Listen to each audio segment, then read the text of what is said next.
Muy buenos días, bienvenidos a este webinar inaugural, esta sesión inaugural de Unprecedented Virtual Forum.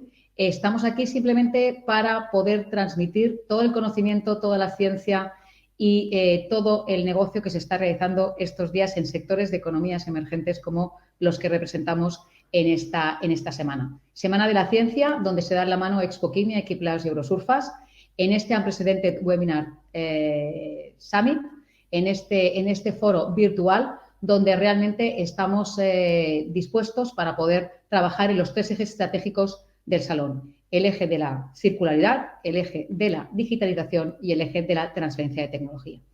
En estos momentos quiero agradecer a todos y cada uno de los miembros del equipo, tanto de Feria de Barcelona como de los comités organizadores, que han hecho posible este Virtual Forum, donde en estos momentos doy la bienvenida al presidente de Expoquimia, al señor Carlos Navarro, que nos va a introducir uno de los principales topics de esta semana. Carlos, cuando quieras. Gracias, Pilar.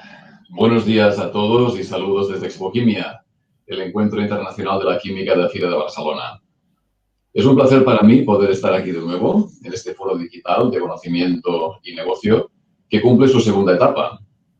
Hace unos meses anunciábamos el retraso de fechas de Expoquimia, debido a circunstancias sin precedentes y que nos han obligado a adaptarnos a un entorno cambiante y a buscar la manera de hacer las cosas de forma diferente, sin dejar de considerar las necesidades de nuestros clientes y grupos de interés.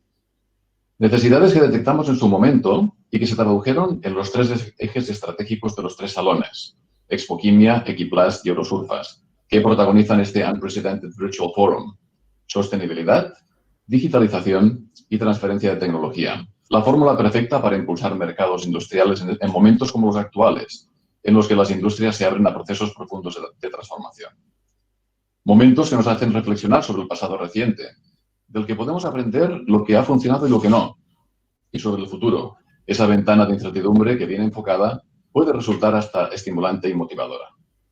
En estos próximos días vamos a conocer casos reales de cómo estructurar y dar respuestas a retos presentes, y vamos a compartir experiencias que nos ayudarán a definir el futuro del sector.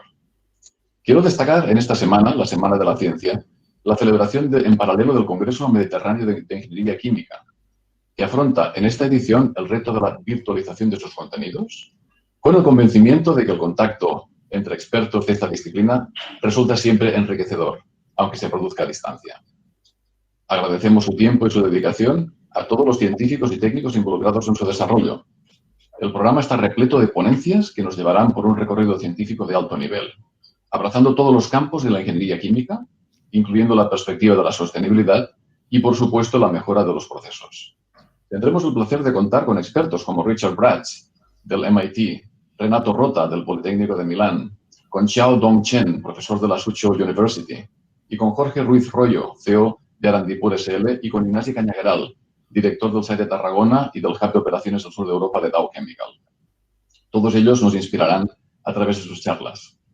Quiero aprovechar este momento para inaugurar oficialmente desde aquí este congreso, que es parte consustancial del ADN de Expoquimia desde sus inicios. Feliz congreso a todos. Permitidme ahora enfocarme a la sostenibilidad, concepto clave para el desarrollo de nuestra industria. Esta semana tendremos con nosotros a referentes mundiales que nos explicarán cómo la industria sostenible solo es posible con la contribución de la química. La industria química es una constante fuente de innovaciones y un eje tractor para el desarrollo económico en muchos otros sectores de actividad. Nuestra sociedad necesita afrontar retos locales y globales para seguir aproximándonos juntos al horizonte de la Agenda 2030 y sus 17 ODS. Las soluciones sostenibles a gran parte de los retos pasan por desarrollos en el campo de la química. La industria química es un sector consolidado que genera en España más del 11% del PIB industrial y emplea a 700.000 personas de forma directa, indirecta o inducida. Su volumen de negocio anual supera los 66.000 millones de euros y es además el segundo mayor exportador de la economía española y el primer inversor en I+D+I. No solo suministramos materias primas para los más diversos procesos industriales, sino que desarrollamos materiales avanzados y procesos y reacciones que permiten una producción más sostenible y eficiente en recursos y energía. Además, la química favorece la reutilización y la valorización de productos y resulta indispensable como base para la circularización de la economía, favoreciendo el desarrollo de soluciones basadas en ecodiseño. Por eso considero que somos especialmente afortunados al contar dentro de unos minutos con Walter Stahel, fundador y director del Product Life Institute de Ginebra, uno de los padres del concepto de economía circular, quien nos hablará de las oportunidades que él detecta en este campo. También en la sesión del miércoles repasaremos casos de éxito de empresas líderes como Braskem, Dow y BASF y escucharemos de primera mano sus experiencias de implementación.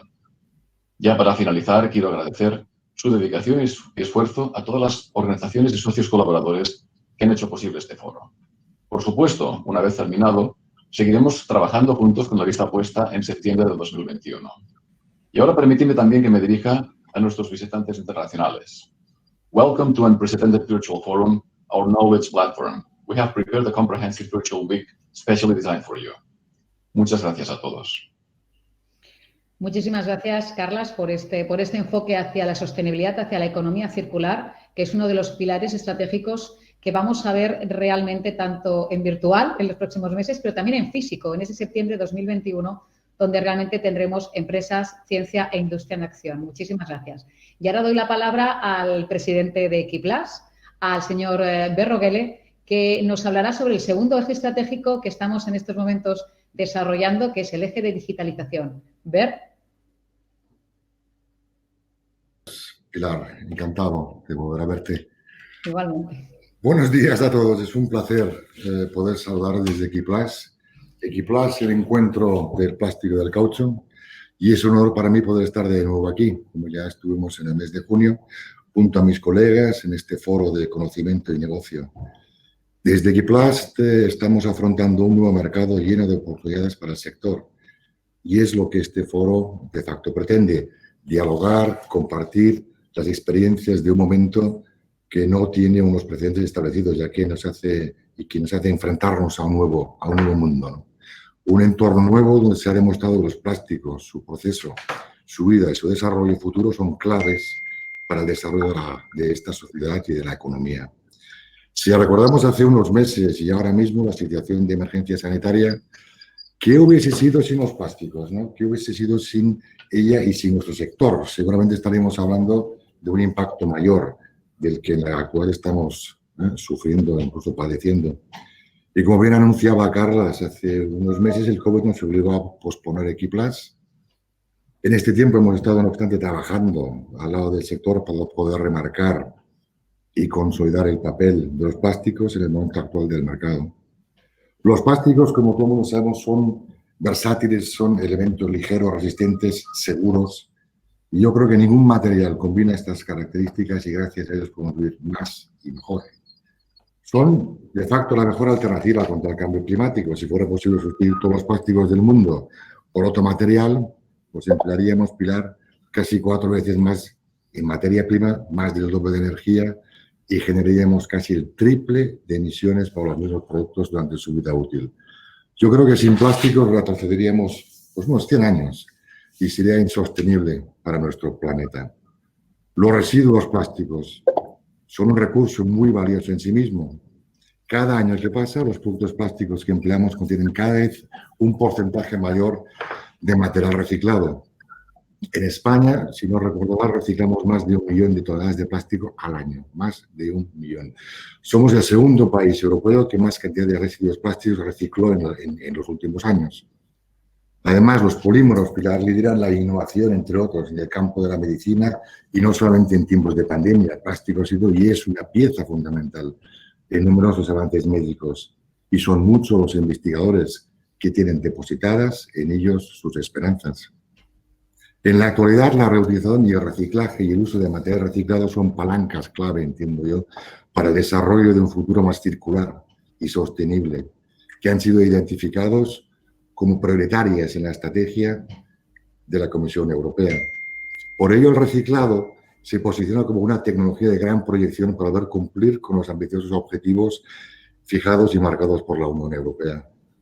Pero no solo la sostenibilidad es la piedra angular del desarrollo de Unprecedented Virtual Forum, también lo es la digitalización. Tal y como ha comentado anteriormente Carlas Navarro, el segundo de los ejes estratégicos de este encuentro es la digitalización, que conjuntamente con la sostenibilidad y la transferencia hace que sean las claves del desarrollo del sector. Es un tema intersectorial, global y absolutamente necesario. La adopción de la automatización y la digitalización propias de la industria 4.0 están teniendo un gran impacto en la industria del plástico, ya no solo en términos de eficiencia de procesos, sino también ha permitido romper el paradigma internacional de competencia, permitiendo que los fabricantes más pequeños logren también el acceso al mercado y las capacidades tecnológicas que anteriormente solo podían estar al alcance de estas grandes empresas. Por ejemplo, robótica, virtualización de procesos, fabricación aditiva y gestión de datos en tiempo real son solo algunas de las ventajas que fabricantes de plástico están aprovechando para mejorar su posición competitiva. En lo relativo al interés en esta transformación y adaptación, según un estudio inicial realizado por el sector, la aplicación de las tecnologías que ofrece la industria 4.0 reportará importantes reducciones de costes a las industrias del sector del plástico. Y de hecho, la reducción de costes esperada para el sector de plásticos en España gira en torno, y se estima en torno aproximadamente en un 30%. Y estas son algunas de las ventajas que los fabricantes y empresas productoras de plástico están aprovechando para generar mayor competitividad. En términos de operación, las tecnologías de la información permiten la aplicación de herramientas de análisis de información para obtener desde relaciones entre datos hasta colaboración entre sistemas y dispositivos físicos. Durante esta semana fantástica tecnológica, compartiremos experiencias de cómo la robótica colaborativa y la necesidad de las nuevas infraestructuras tecnológicas son los ejes básicos del desarrollo de la competitividad del sector. Y de la mano de expertos del sector mostraremos casos reales de cómo la tecnología ayuda a la optimización de los procesos de manera práctica y real. Mis últimas palabras sirvan como agradecimiento a todos los partners y colaboradores que han hecho posible este foro. Especial saludo también para nuestros oyentes germanoparlantes. Willkommen zum Unprecedented Virtual Forum, unsere Wissensplattform. Genießen Sie ein umfassendes virtuelles Wochendesign und viel Spaß dabei. Bleiben Sie gesund, stay healthy. Nos vemos en 2021. See you in 2021. Muchas gracias. Gracias, Ber. Muchísimas gracias por ese toque de digitalización que junto a la parte que ha desarrollado Carlas de circularidad nos da paso a Giampiero. Giampiero, presidente de EUROSURFAS, nos va a introducir toda la importancia que tiene la transferencia de tecnología en estos momentos y más en un sector como el de tratamientos superficiales donde realmente la transferencia de tecnología es el futuro. Giampiero, bienvenido y cuando quieras. Buenos días a todos y saludos desde EUROSURFAS, Encuentro Internacional de Tratamiento de Superficies. Como el resto de mis colegas, es un placer para mí poder estar de nuevo aquí en este foro de conocimiento y de negocio. EUROSURFAS es el salón más especializado de los tres y el que debe contribuir más a la parte técnica del desarrollo en el futuro. Nuestro sector son las superficies, el interfaz de conexión clave para el desarrollo de todos los procesos. La gran diversidad de sectores y el elevado número de tratamientos y procesos industriales presentes en la industria actual marca un entorno muy competitivo y altamente especializado, convirtiendo este mercado en uno de los más exigentes en términos de poder satisfacer las necesidades específicas de las empresas y conseguir los estándares de calidad cada vez más altos. Desde nuestro salón y gracias a la experiencia de todos nuestros colaboradores, se nos permite orientar soluciones de mejora para los clientes, hasta la obtención de elevados niveles de calidad, cubriendo todas las aplicaciones gracias a nuestra capacidad de adaptación a los diferentes tratamientos y procesos presentes en la industria. Sabemos que la situación industrial de nuestro entorno nos hace ser más creativos. El mundo de la superficie sufrió una fuerte crisis cuando el mercado asiático irrumpió desde su óptica de fábrica total y global. Eso fue un impacto muy negativo para el sector que ahora se ensalza como crítico en la finalización de todos los procesos industriales y que toma su competitividad actual gracias al desarrollo de superficies funcionales e inteligentes. Ya la que ya histórica y tradición industria del acabado, se le une la necesidad de unos acabados inteligentes que optimicen el proceso de ensamblado y que reduzcan tiempos y costes energéticos. Estamos ante una industria que cumple y deberá cumplir con los preceptos de sostenibilidad y digitalización al 100%. Nosotros somos principios y fin de todo proceso. Como se ha comentado hace unos meses, comentábamos la posposición de EUROSURFAS debido a la alarma sanitaria que acontecía y que acontece actualmente. Este hecho nos ha permitido visualizarnos como una parte de la industria esencial más significativas.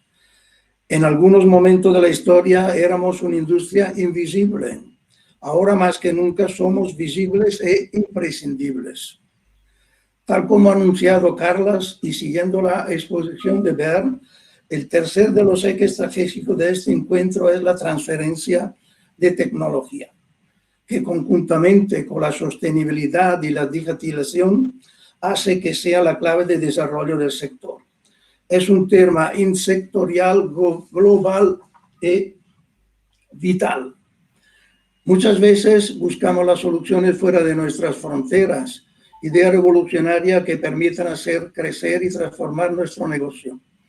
A menudo observamos qué hace nuestra competencia y cómo evoluciona el mercado sin entender que la innovación, la verdadera solución a nuestro problema de negocio, puede que ya exista en algún papel o como prototipo en alguna universidad o centro de investigación español.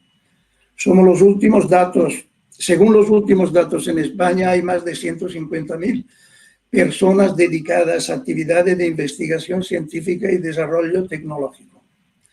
Este es el potencial que ofrece el concepto de transferencia tecnológica, entendida como la capacidad de llevar al mercado los hallazgos científicos y tecnológicos. Por ello, hoy en día es necesario que este concepto aparezca en la agenda de todos los directores de innovación y la identifiquen como una de las principales oportunidades de innovación a sus negocios. Y además es clave para el desarrollo de la competencia y la competitividad de nuestro país y de nuestra industria. Es por ello que en esta semana hemos dedicado varias sesiones a ver cómo la transferencia toma forma en diferentes ámbitos. Desde el estudio de la genómica, donde veremos el liderazgo de nuestro país en este tema, pasando por los simposios especializados en los planes de ayuda para que la ciencia traspase las fronteras del laboratorio, hasta la diseminación de proyectos europeos que cubren las necesidades de parte de los retos de la sociedad. Todo ello configura una agenda donde el papel de la transferencia de tecnología es clave para el desarrollo de nuestro sector. Casos de éxito de la colaboración público-privada se darán cita. Remarcaremos el especial enfoque de la Comunidad Valenciana en este tema junto al desarrollo de otros territorios y sectores donde pasan de la ciencia a la acción debido a la necesidad imperiosa de innovación constante.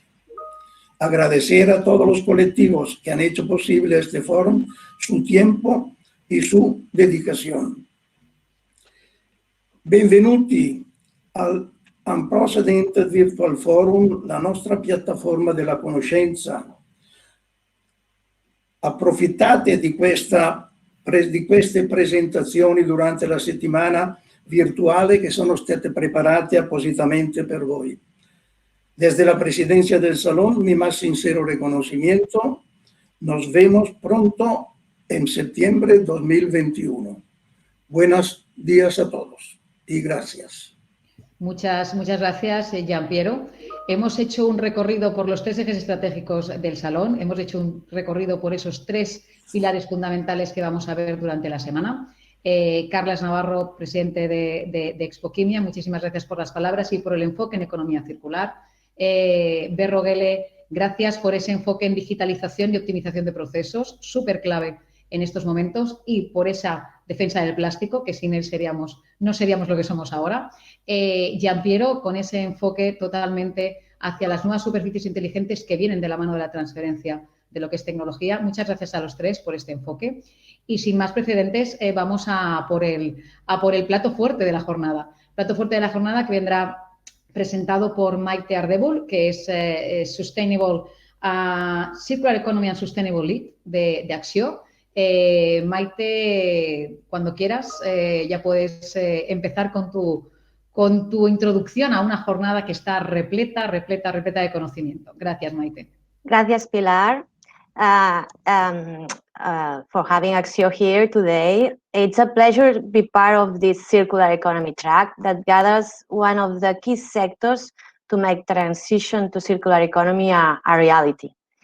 In fact, chemical sector is also one of the leading industrial sectors in Catalonia, in Spain. It's highly dynamic, international, and innovative. And so he has the key assets for a circular economy transformation. And it's really an honor to introduce you, Mr. Walter Stahel.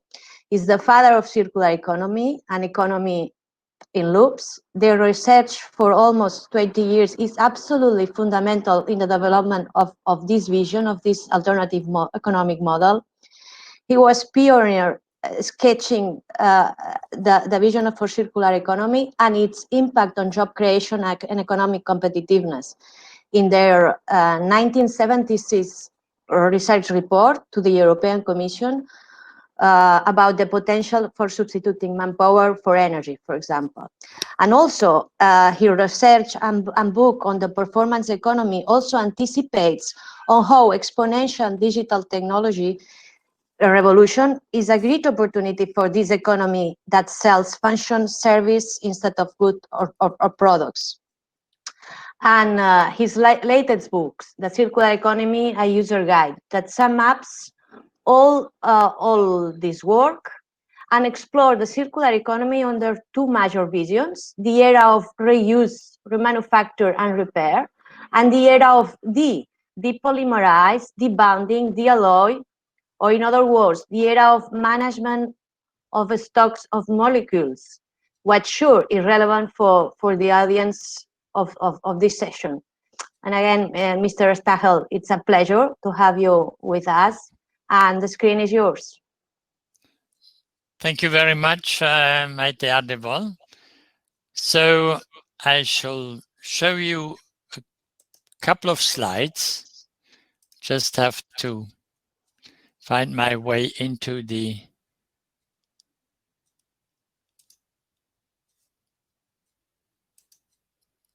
Okay, well, miracles take longer sometimes.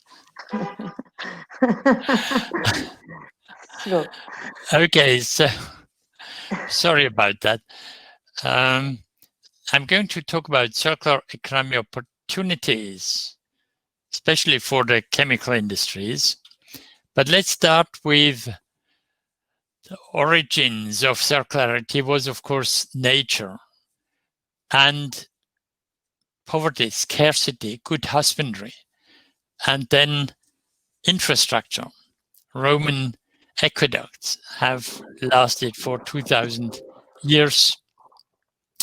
But a modern circular economy in the modern world, we have to look at the whole economy as a bathtub. And then you have the water inflow, which is the linear industrial economy production, which we measure in great detail. You have the stock, quality and quantity of the stock of water, which is the circular and performance economy. And finally, you have the outflow that we don't really measure very precisely, and we treat it as waste management.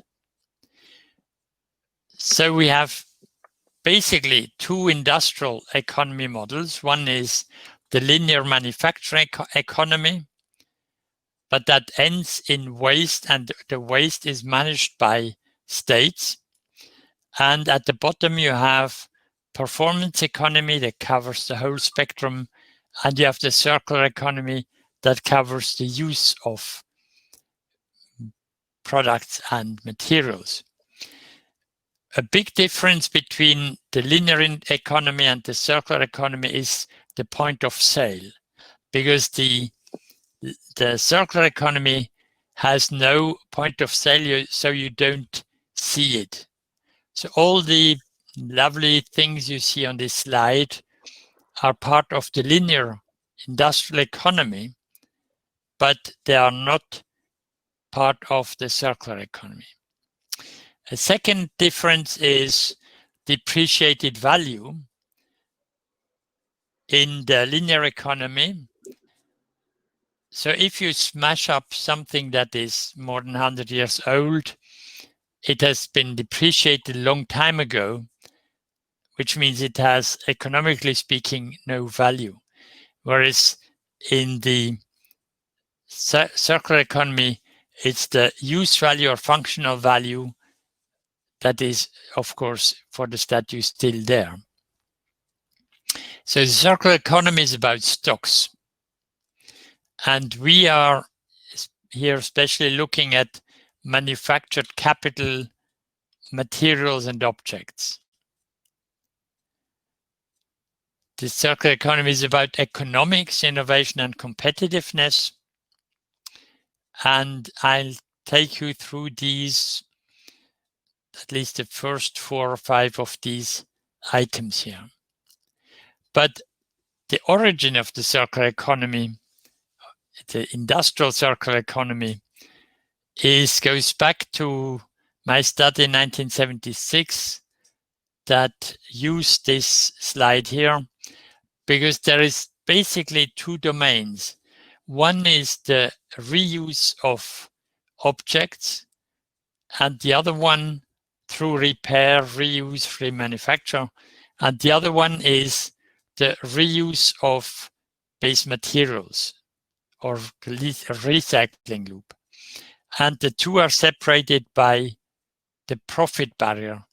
The one on the right is normally profitable, the one on the left is normally not profitable.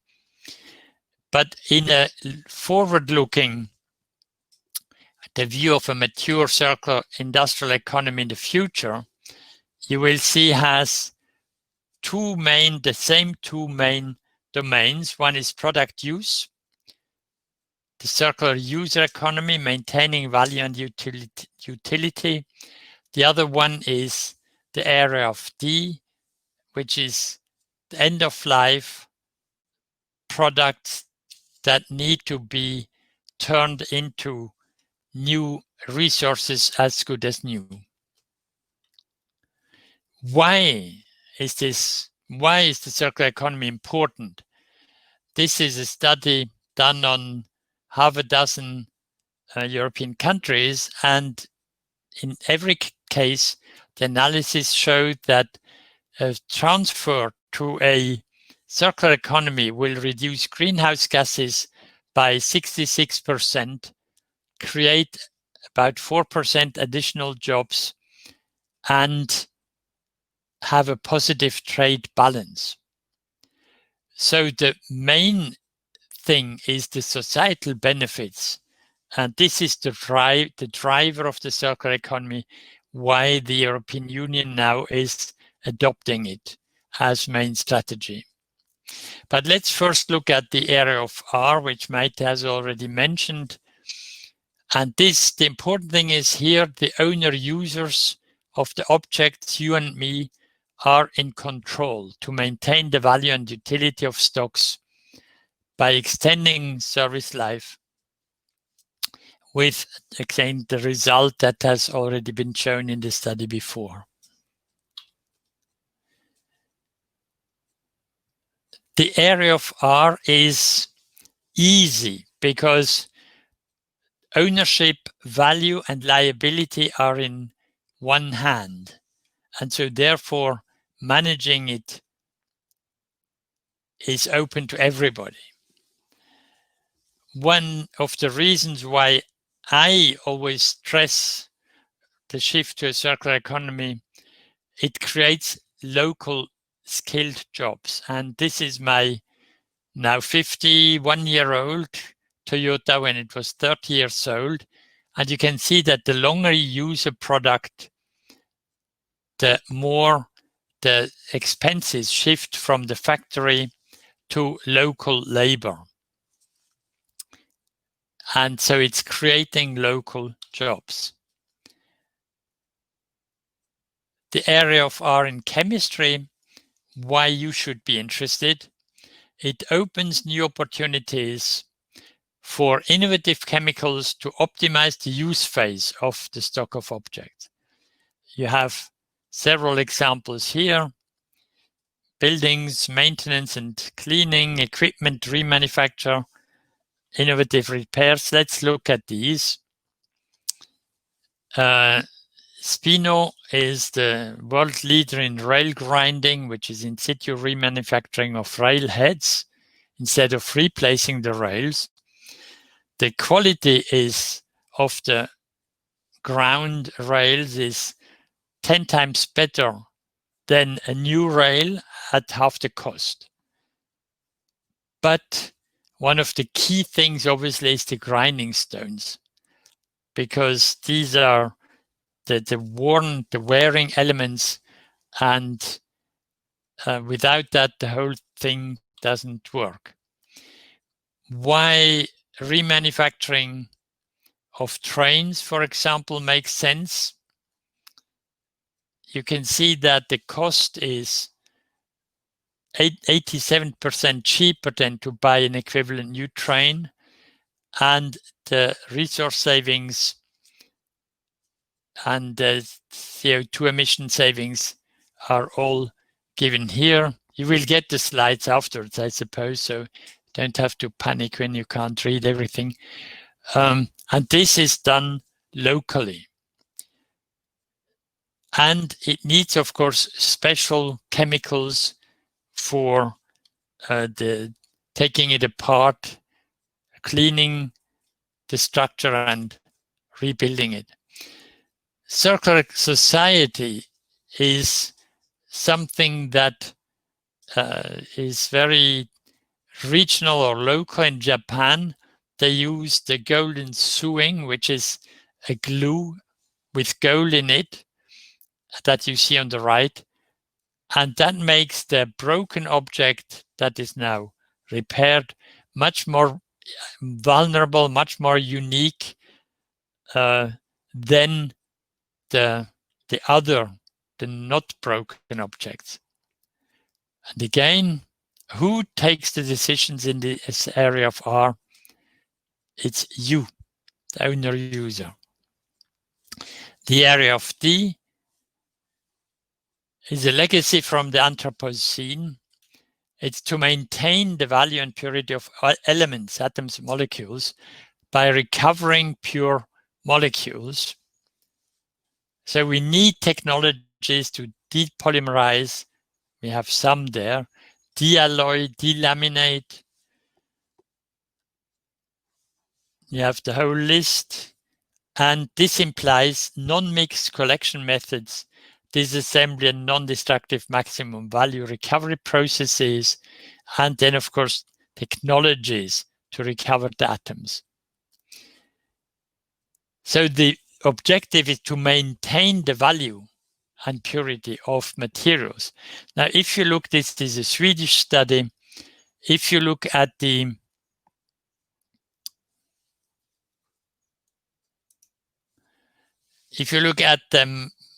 material value versus the recycling success for plastic, you will see that in Swedish recycling statistics show you that 53% of the plastics are recycled.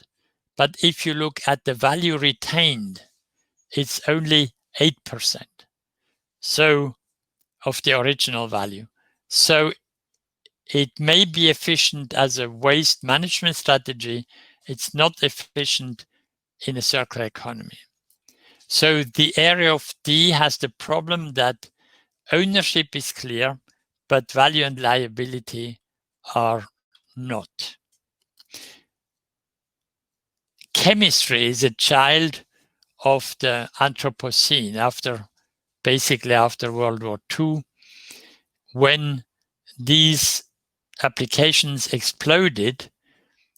But these man-made or synthetic materials also impose a man-made responsibility, this area of D, which we have neglected for a long time. So what do we do with windmill blades? This is a cemetery from the US. It's carbon fiber laminates, but we don't know how to delaminate them, how to recover the plastics and the carbon fibers or glass fibers. So we bury it, we give it a funeral. They will last forever, but that's the end of the linear industrial economy. That is not a circular economy.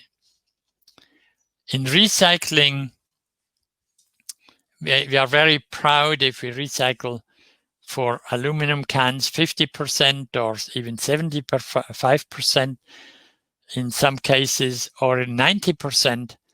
But as a Coke can, for example, has a life of only 3 weeks, you lose, if you take the 50% recycling rate, you lose 50% every 3 weeks. So after half a year, you have lost your aluminum, the stock of aluminum. So don't look at the rate of one recycling loop. Look at the rate over a whole year. Similarly, if you look at nickel in metallurgy, every time you recycle a nickel alloy, you lose part of the nickel. So why should you be interested in the area of thin chemistry? There's a lot of new opportunities in innovative technologies and methods to recover atoms and molecules. Of course, these are different methods from manufacturing the same molecules very often. And there are completely novel things, such as a method of converting mixed plastic waste into hydrogen gas and solid carbon. This is tested in some universities, it works. And so you can actually strip hydrogen from the polymers, and hydrogen, of course, is a clean, so-called clean carbon-free fuel. Process innovation is also needed to convert wastewater into drinking water. Singapore is the only state, I think, that has achieved this so far. Or to recover phosphorus from wastewater treatment plants. This is something we do in Switzerland together with 20 other nanopollutants. Innovation in systems, materials, components, to upgrade stocks and to produce new materials, material sciences, for productive industries. So these innovations go into production and into existing products. Here you have a couple of circular chemistry examples. Convert end-of-life tires into liquid hydrocarbons, carbon black. You can go through the whole list, a lot of bacterial enzymes. So we are talking about the mix of biology, chemistry, engineering.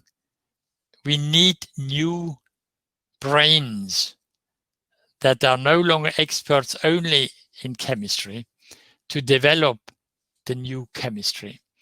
And at the bottom, you have the carbon capture and utilization. If we can, or where we can replace petrochemistry with carbon chemistry, then of course we have achieved the zero carbon objective.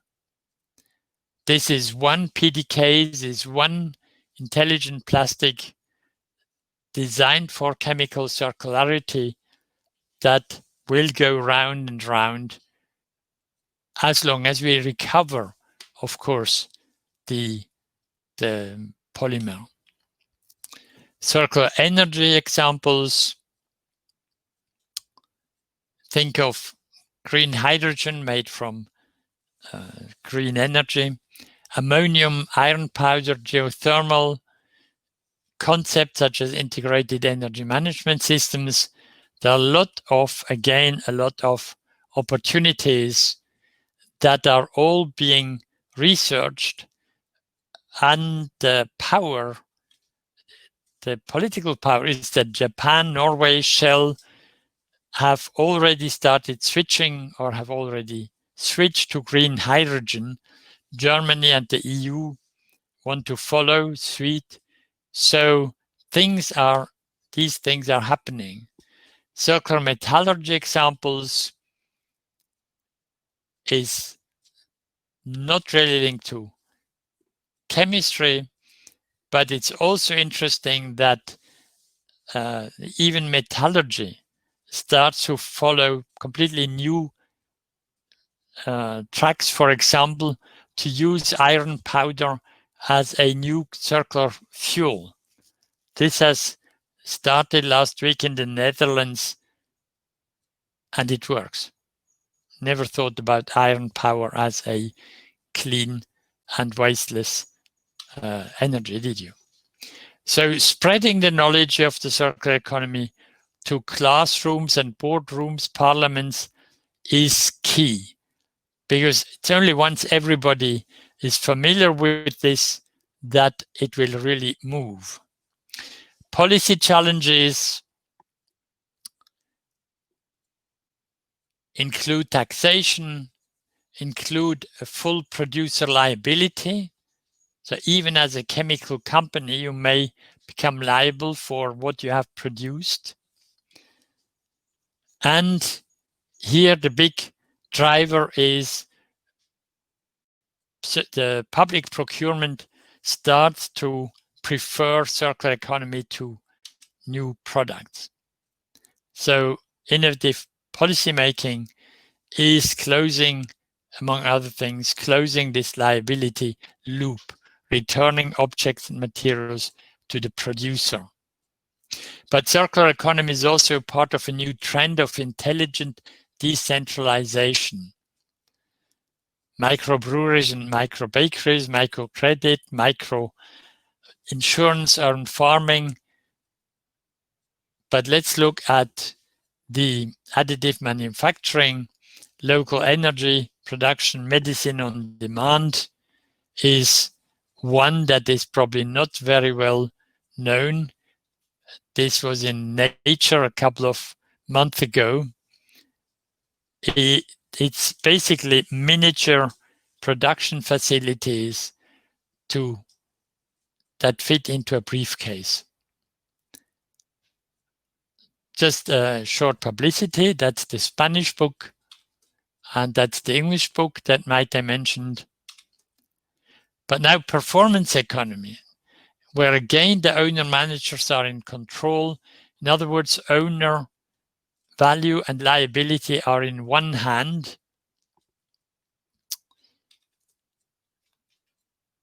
And here you have the different business models of the performance economy. The one that is especially relevant for chemicals is selling performance. In the agriculture, that means selling agricultural management services or molecules, chemicals as a service instead of selling chemicals. It's clear that the liability, the value is very different from selling chemicals to farmers.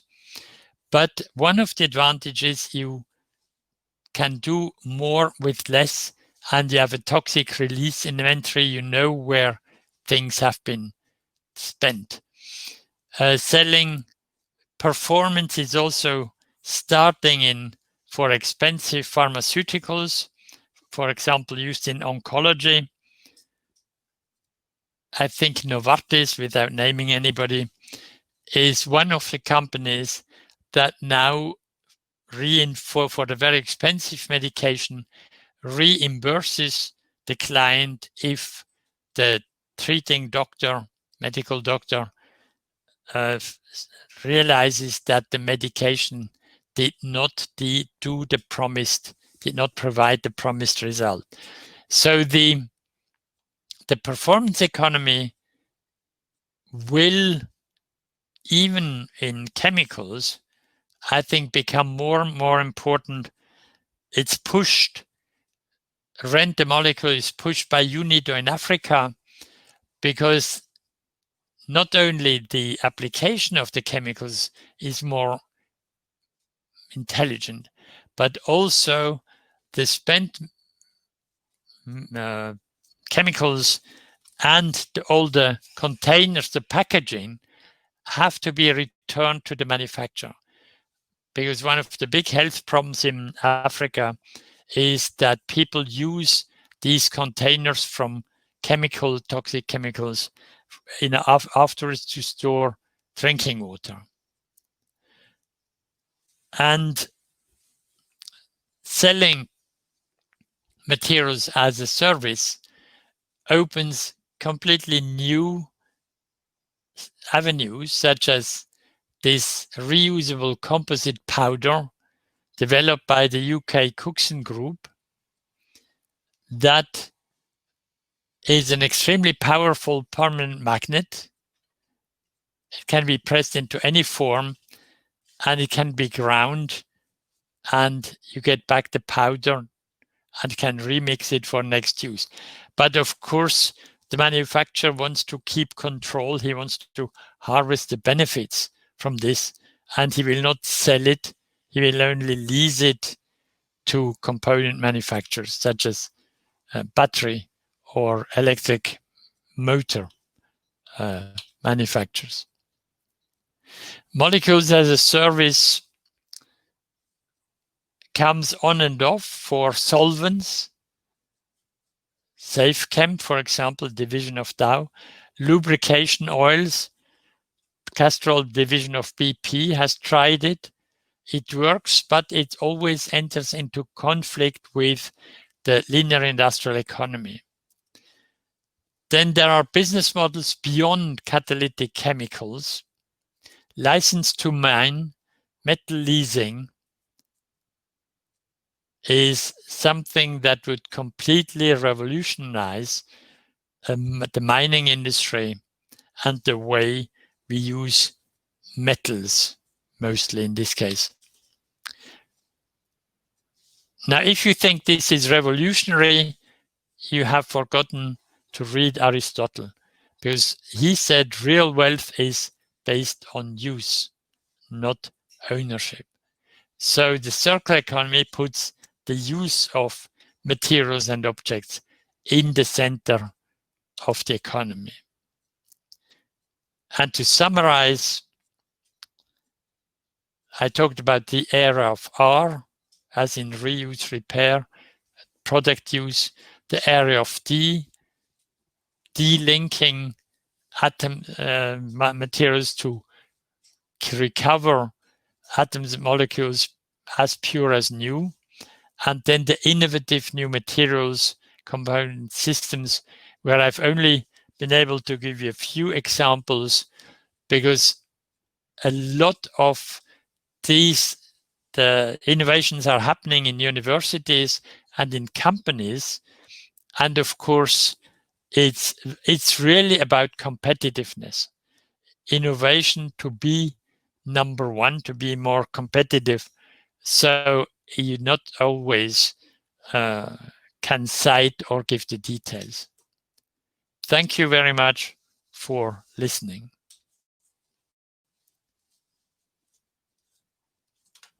Thanks, Mr. Stahel, for this clear, brilliant, and inspiring speech. It has been plenty of examples of opportunities and circular economy examples for chemistry. In the meanwhile, we receive questions from the audience.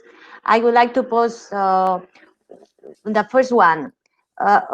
you mentioned that circular economy is an opportunity for job creation. Could you expand on that? It's an opportunity for skill jobs as well? Yes, I've shown you the slide from my car after 30 years. But the job creation is in the area of R, because if you disassemble a car or an engine, whatever, an equipment, you first need a lot of work to disassemble the equipment. Then you have to clean it, and then you need a qualitative judgment, because you want to do the least work necessary. So you have to be able to identify which are the components that you can repair, which are the components that you can reuse, which are the components that you can remanufacture or have to replace, and then you have to reassemble the whole thing. And this obviously is much more labor intensive than using robots to build a new engine or a new car. Okay. And you have to do it locally. Yeah, the area of R is always locally. Good. Some other questions from the audience. Which are the most important contribution of PVC related to circular economy? Well, PVC. We can ask for plastics in general, if you want. Yeah, no, well, okay, both. Let's take plastics is a fantastic material. You can produce almost any color, any shape you want.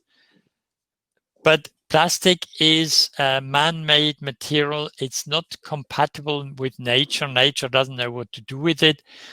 And so it's in our responsibility that if we use plastic objects, that we don't let it escape into the environment. It's our responsibility to put it back into recycling or incineration, which is recovering the energy. But if you plastic elements that escape into the environment, then we have a huge problem. And of course, where you have microplastics such as tire wear, polyurethane from vehicle tires, then we have a problem that is almost beyond our control, because we don't know how to prevent these nanoplastics to go into the fields and the water and the rivers. Yeah. But plastics are a fantastic material, but we have to learn. It's our responsibility to learn how to keep them under control. Okay. There is another question related. Instead of promoting a circular economy, which should also be done, wouldn't it be better to find any way to make the production of materials, I think it means easy to recycle? Yes, this is what I said with the circular chemistry sciences. There's a lot of research going on how to make new monomers that then can be polymerized and depolymerized. Today you can do that with polyamide 6 and 66 with nylon. There are several ways to depolymerize it and reuse it. There's a lot of companies that are doing it in carpet manufacturing, for example. But the thing is really, if we can produce plastics that no longer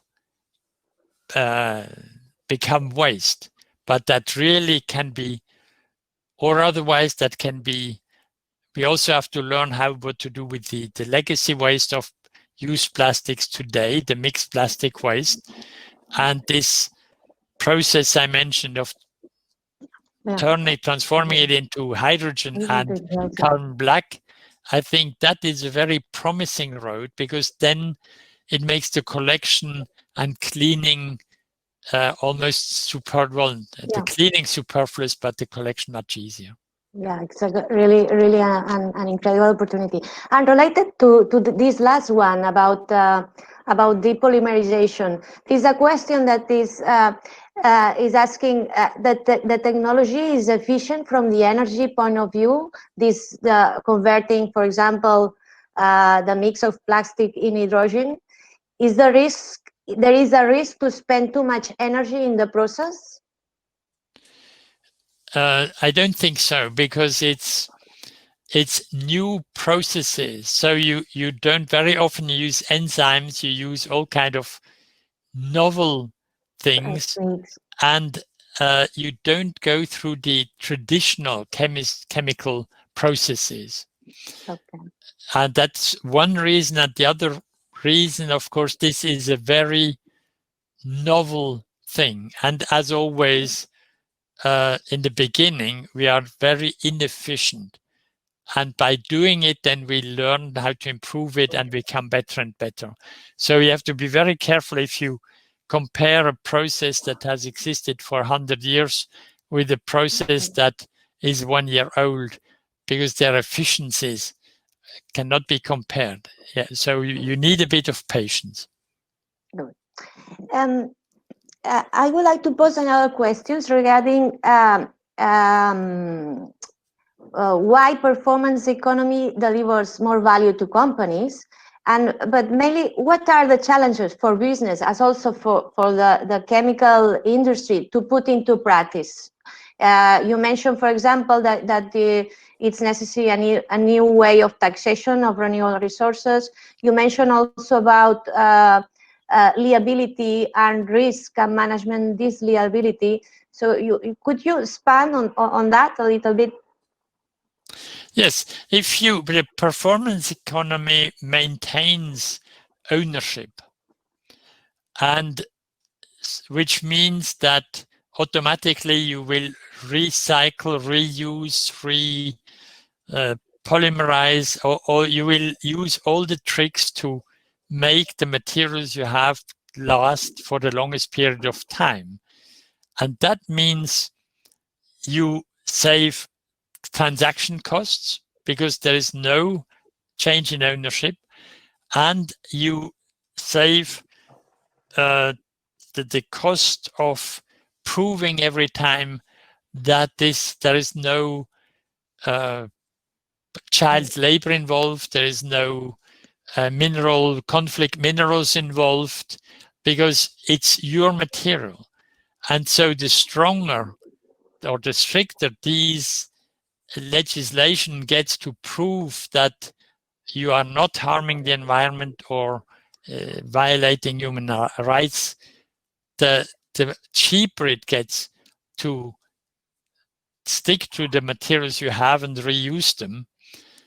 A lot of, for example, Rolls-Royce, General Electric, the turbine jet engine manufacturers already do this for another reason, because they use a lot of rare elements, rare metals, and in order to make sure that they never have a short supply, they keep the ownership of these metals, and they are reusing them.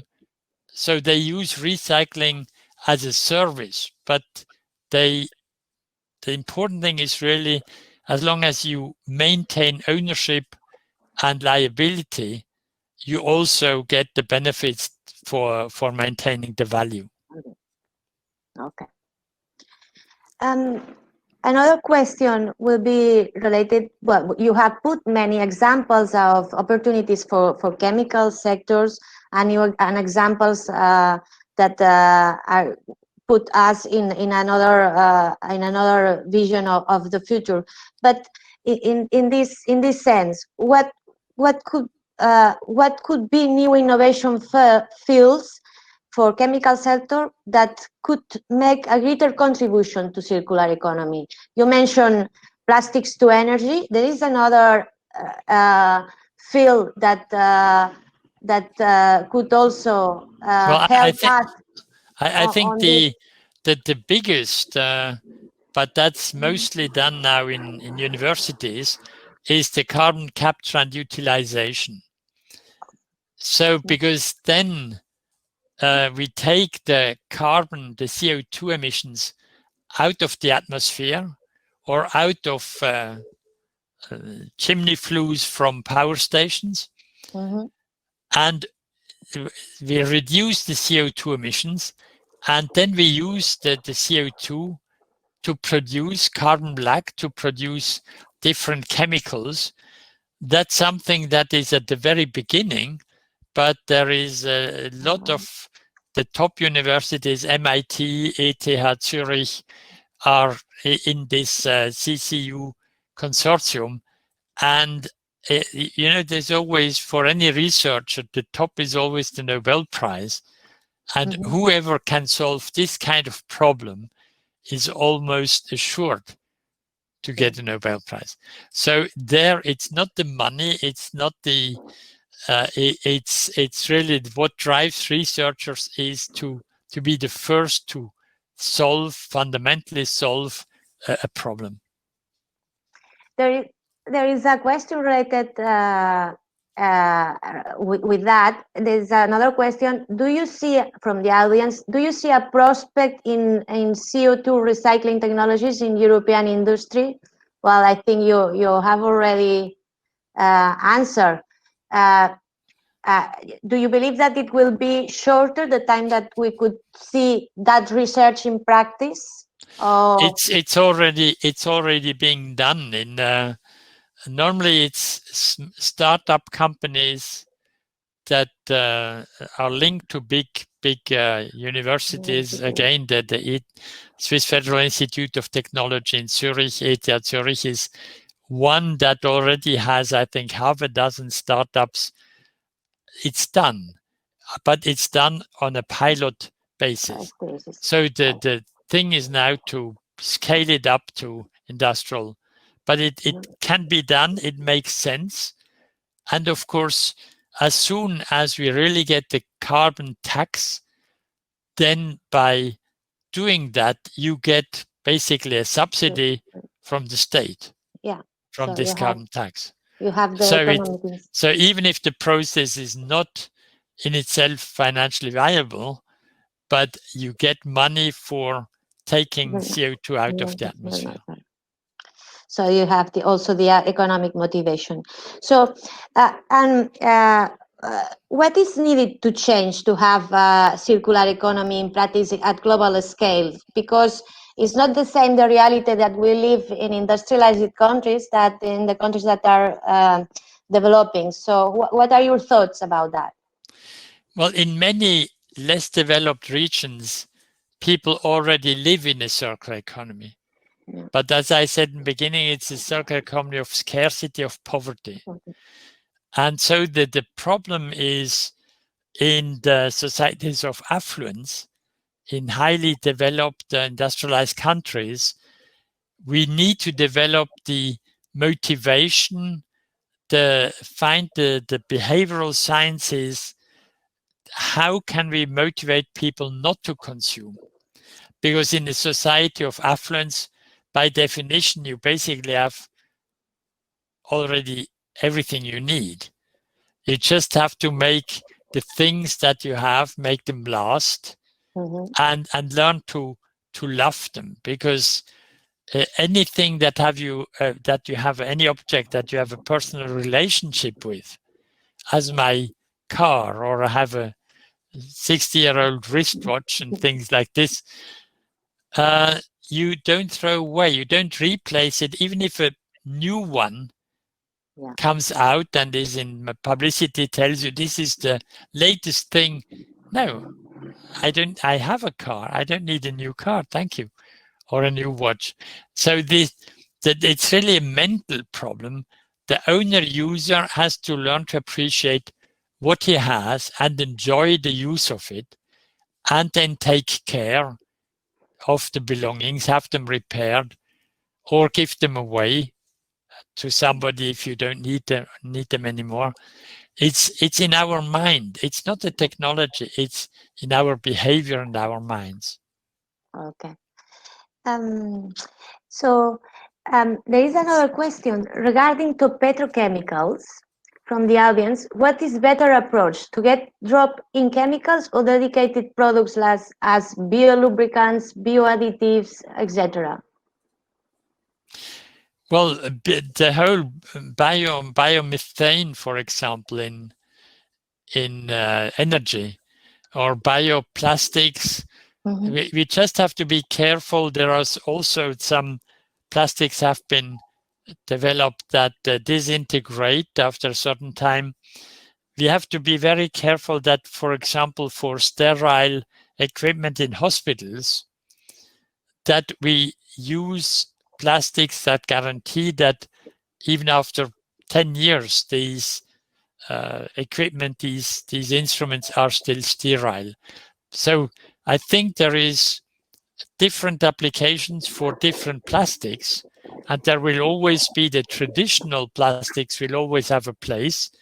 And for other applications, there will be, we can use Stark. Stark is a bioplastic.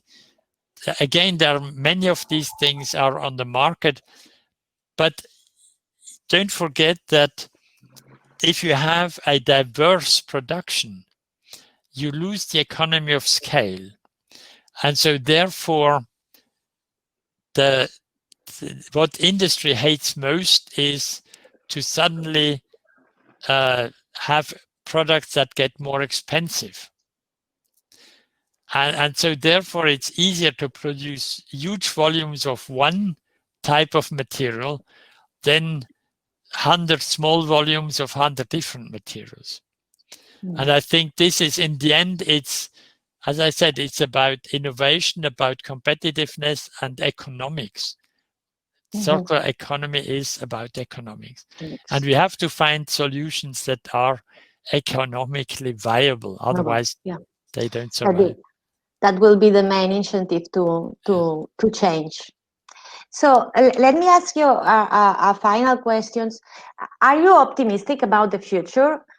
What are your thoughts about circular future after COVID-19? I'm very optimistic for the future, because when I did the first study in 1976 for the European Commission, people thought I was crazy. For 10 years, the Commission didn't even accept the results of the study because it was so way out of mainstream economics. Today, most countries are developing a national circular economy plan, even countries like Indonesia and the Philippines. So the fact that a circular economy is there and offers opportunities has now been established. Now, the problem is, how do we apply it, and how can we show that today's industry or today's economy will not break down in the transfer? And it's a bit like the car industry.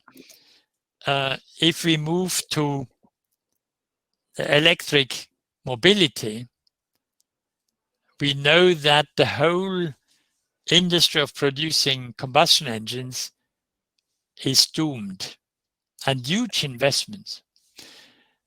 And electric mobility, I think the battery road is the wrong road, because we can't solve the waste problem. Whereas the hydrogen road is zero carbon and small waste. And not only electric mobility, but in Sweden, the whole steel industry is now switching to using hydrogen instead of using coal. So there will be big changes with a lot of stranded capital and technology locked in. But again, those who survive will be those that change first.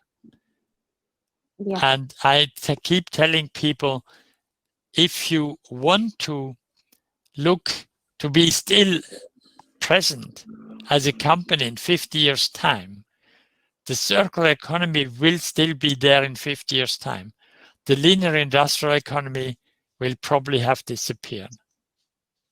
The performance economy will, because it integrates liability and all the environmental impairment, will probably win because the economic actor accepts full responsibility, full liability for what he's doing and for his products and the end of life of their products. And this is something that is mostly missing today, but the social pressure will push for it more than the financial pressures. I think so. Do you think that we are in the right speed of transition, or we need to accelerate, or we are too late? No, I think in Europe we don't realize that we are not alone in the world.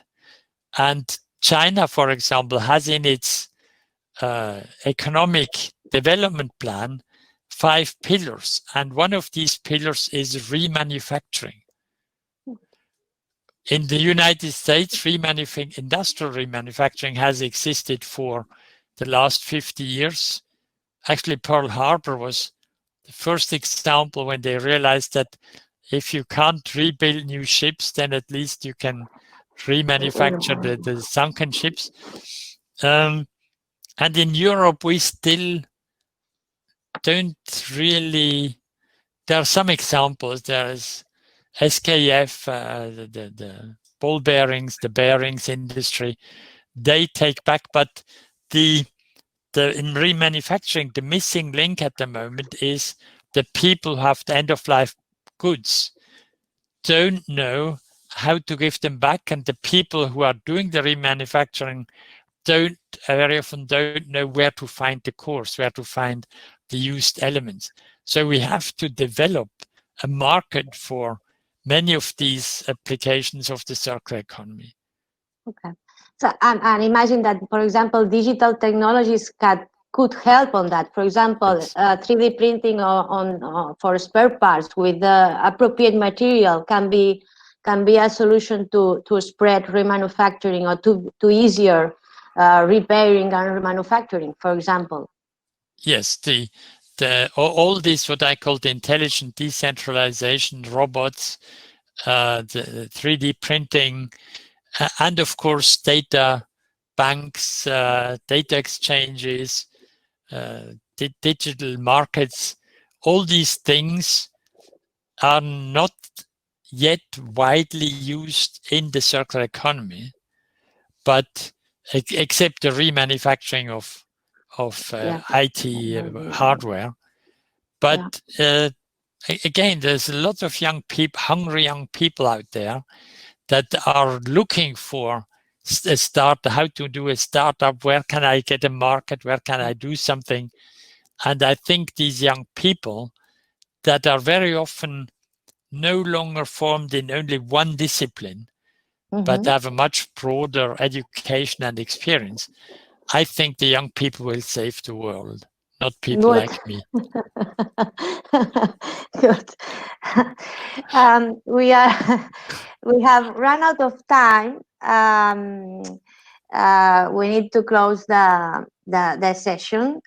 I hope you all have enjoyed the conversation, and it could help to have a more clear vision on how we can contribute to this circular economy transformation. Just to conclude, as Mr. Stahel mentioned, to say that innovation and technology development in chemical sector is crucial for setting up the speed for circular economy agenda. It's also essential to bring new circular economy solutions in many directions. And as Mr. Stahel pointed, making decomposed debounding possible in an efficient way, making compounding or recombining resources for materials that enables upcycling or longer useful life, adding new properties, of facilitating the repairing and remanufacturing with the appropriate materials for spare part, for 3D printing, as many other examples and possible solutions where chemical industry has the key for closing loops. So thanks again, Mr. Stahel. Thank you very much, Maite. And thanks all the attendants, and see you on next upcoming sessions. Thanks for joining today. Okay, thank you very much, Maite. Thank you very much, Professor Stahel. Thank you for having this kind of learnings in order to speak a little bit more the industry, the chemical industry, in the right way. Okay, this is not a planet B. This is a planet A. That's our main topic. Thanks a lot for all that. And well, to the audience, thanks a lot also to be here.